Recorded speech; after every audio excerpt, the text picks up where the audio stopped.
Bonjour chers consommateurs, Dr Goua, votre nutritionniste, est encore avec vous ce matin pour continuer les enseignements. L'équipe d'experts en nutrition que j'ai conduit tient à vous remercier. Vous qui nous suivez, mais surtout vous qui partagez nos enseignements. Dans le précédent enseignement, nous parlions des facteurs qui peuvent affecter la qualité d'un aliment, notamment les facteurs endogènes et les facteurs exogènes. Après avoir traité le cas des facteurs endogènes, aujourd'hui, dans ce quatrième numéro, nous allons poursuivre avec les facteurs exogènes.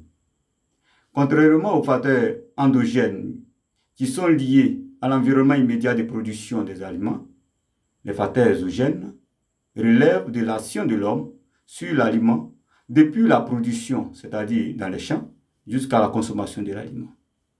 Ces facteurs sont entre autres la méthode de production des aliments. Par exemple, les eaux usées et certains produits utilisés sur les aliments ou sur les cultures affectent la qualité des aliments. Nous avons aussi le mécanisme et la qualité du système de transformation de certains aliments. À ce niveau, les unités de transformation ou les usines sont appelées à respecter un certain nombre de normes. Les normes au niveau nutritionnel, environnemental, sanitaire et hygiénique. Si ces normes ne sont pas respectées, les aliments qui sont produits ne seront pas de qualité. Nous avons également l'état de maturité des aliments. Et à cela, nous voulons interpeller les producteurs. Il faut toujours attendre le temps de maturité pour récolter les aliments. Si vous récoltez avant le temps de maturité, ces aliments ne sont pas de qualité. Un des facteurs importants, c'est la conservation, qui implique la méthode et aussi la durée. Chers consommateurs, tous les aliments ne se conservent pas de la même manière.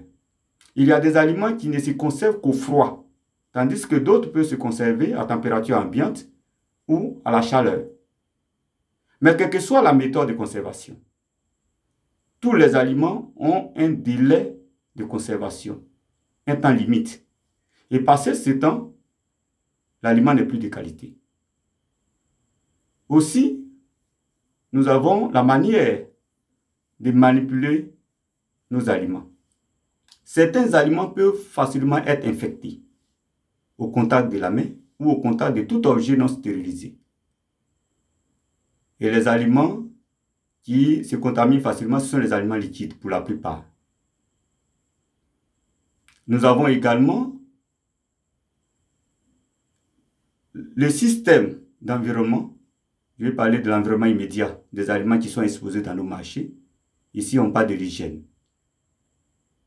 L'hygiène au niveau de l'environnement, de l'exposition de l'aliment, mais aussi le comportement hygiénique même de ceux qui vendent, comme ceux qui achètent l'aliment. Enfin, nous avons la composition des ingrédients. Il n'est pas nécessaire de rassembler tous les ingrédients qui sont à notre disposition pour réaliser un plat. Il faut savoir choisir les ingrédients en fonction des plats. Chers consommateurs, si nous voulons avoir des aliments de qualité, afin de préserver notre état de santé, notre responsabilité est engagée. Nous devons donc contrôler l'état de maturité des aliments, regarder de près l'environnement sanitaire et hygiénique des aliments dans nos marchés et aussi contrôler la durée et la méthode de conservation et bien d'autres facteurs. Je vais donc nous inviter à plus de vigilance. Plus tu soigneras ton alimentation, mieux tu te sentiras et plus longtemps tu vivras. Vous pouvez nous contacter au plus 225 07 07 30 17 59. Merci et à très bientôt.